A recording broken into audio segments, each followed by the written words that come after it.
If you love fantasy fairy tales, stop right here because I've got a series for you.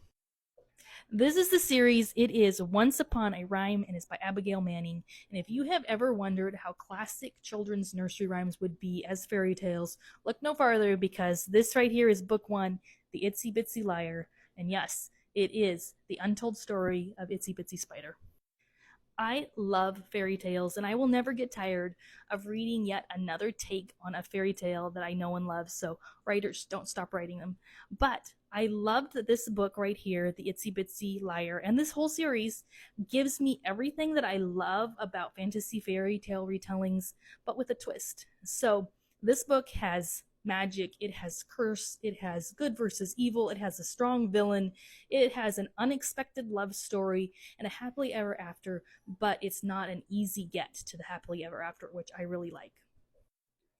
So the character of our story right here is Lacey Arachne. This is an Itsy Bitsy Liar or Itsy Bitsy Spider retelling.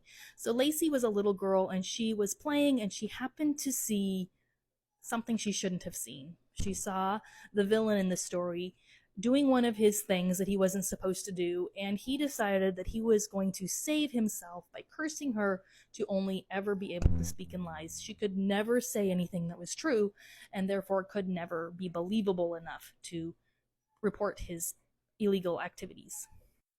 So Lacey grows up from a pretty young age, and she is not able to speak a truth. This is both hilarious in some instances, like when she's trying to talk to her family, and really, really sad in other instances because she's not able to tell people what happened to her outside of her family.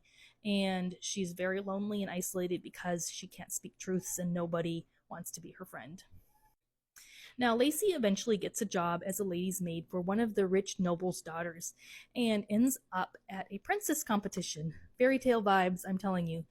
However, this is when it gets very complicated for Lacey because, as you can imagine, being in the palace and being in the situation that she ends up in and not being able to speak the truth or tell somebody that she's not speaking the truth, it makes everything very complicated, as you can imagine. And I'm not going to give the story away because you really, really just need to grab the book, The Itsy Bitsy Liar by Abigail Manning, and read it for yourself. But there's more. We are all book nerds here, so when I tell you that one of the reasons I love Abigail Manning is not just because she writes fantastic stories with unexpected twists that always surprise me no matter what the story is, but she likes to add these little Easter eggs into her writing that if you don't know what you're looking at, you may not pick up.